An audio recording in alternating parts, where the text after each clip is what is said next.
મહારાષ્ટ્રમાં વેવ્સ 2025 સમિટનું આયોજન, રાજ્ય બનશે ક્રિએટિવ ટેકનોલોજીનું વૈશ્વિક કેન્દ્ર।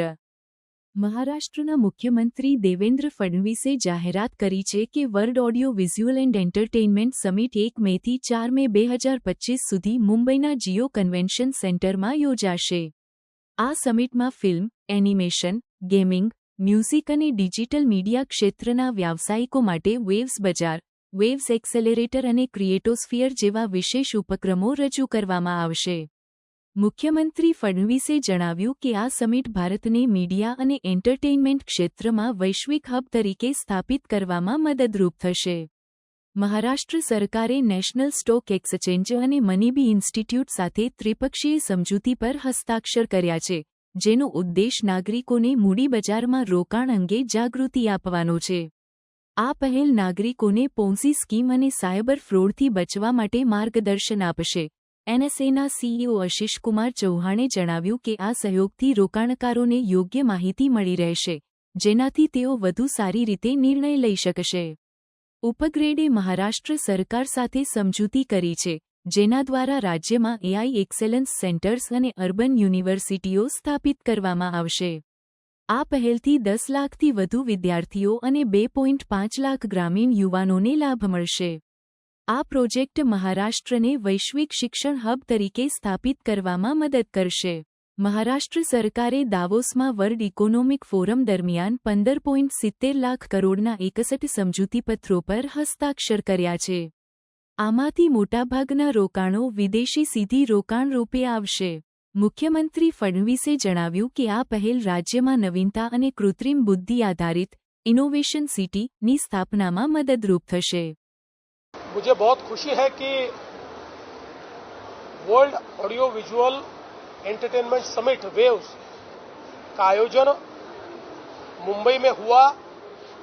भारत सरकार ने महाराष्ट्र को और मुंबई को इसको होस्ट करने का मौका दिया।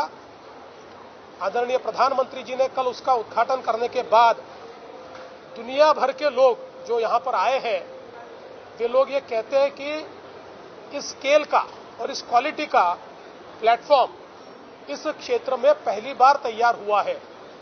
ये क्षेत्र ऐसा है जिसमें हम लोग लीडरशिप कर सकते हैं और उसी की ओर हम लोग जा रहे हैं, क्योंकि इसमें इकोनॉमिक ग्रोथ है, इसमें एम्प्लॉयमेंट है और एक मल्टीप्लायर इफेक्ट है।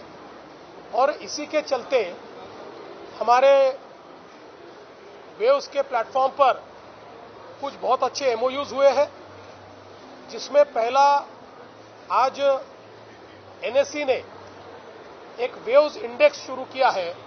43 कंपनीज जो है एवीजीसी की, इनका ये इंडेक्स शुरू हुआ है।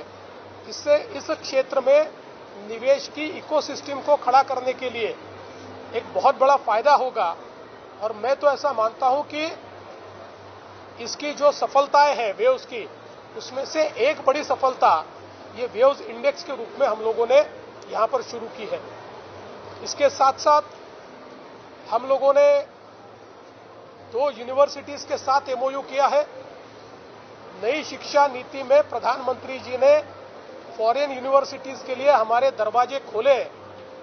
आज तो हमारे स्टूडेंट्स को फॉरेन जाना पड़ता है, लेकिन वही शिक्षा यहाँ पर मिले, इस हिसाब से ये निर्णय लिया गया। और आज ऑस्ट्रेलिया की यूनिवर्सिटी ऑफ वेस्टर्न ऑस्ट्रेलिया और यूके की यूनिवर्सिटी ऑफ यॉर्क, जो यूके की पहली 4 यूनिवर्सिटीज में मानी जाती है, इनके साथ हमने समझौता किया है। न्यू मुंबई में, नई मुंबई में सिडको के माध्यम से हम लोग एजू सिटी तैयार कर रहे हैं, जहां ये अपेक्षा है कि 10 से 12 फॉरेन यूनिवर्सिटीज एक साथ वहां पर आएगी। और उसमें से 2 के साथ एमओयू हमने किया है और 3 के साथ हमारा एमओयू पाइपलाइन में है और 5 के साथ हमारी बातचीत चल रही है। एक ऐसी इकोसिस्टम इसके कारण तैयार होने वाली है कि जिसमें world class education at door step, इस प्रकार से एजुकेशन के इस इकोसिस्टम में महाराष्ट्र देश के आगे निकलने वाला है। इसके साथ साथ हमने प्राइम फोकस के साथ एक बहुत ही एडवांस स्टूडियो फिल्म सिटी का एक एग्रीमेंट किया है। इसमें करीब 2,500 करोड़ रुपया वो इन्वेस्ट करेंगे और स्टेट ऑफ द आर्ट दुनिया की सारी एडवांस टेक्नोलॉजी जिसमें होगी, इस प्रकार का ये स्टूडियो तैयार होगा। उसके साथ साथ गोदरेज भी पनवेल में ऐसा ही एक स्टूडियो तैयार कर रहा है, एक फिल्म सिटी तैयार कर रहा है, जहां पर 2,000 करोड़ रुपए का निवेश होगा। और इन 2 स्टूडियोज के कारण दुनिया भर की जो पोस्ट प्रोडक्शन की फैसिलिटी है वो भारत को मिलेगी और बहुत बड़े पैमाने पर रोजगार का निर्माण भी भारत में होगा। तो मैं ऐसा मानता हूं कि एक बहुत ही महत्वपूर्ण इस प्रकार के ये एमओयूज हमने किए हैं। तकरीबन 8,000 करोड़ रुपए के एमओयूज है और मैं ऐसा मानता हूं इसकी कीमत से भी ज्यादा इसका जो मल्टीप्लायर इफेक्ट है वो बहुत बड़ा है। इससे जो इकोसिस्टम खड़ी हो रही है वो बहुत बड़ी इकोसिस्टम खड़ी हो रही है।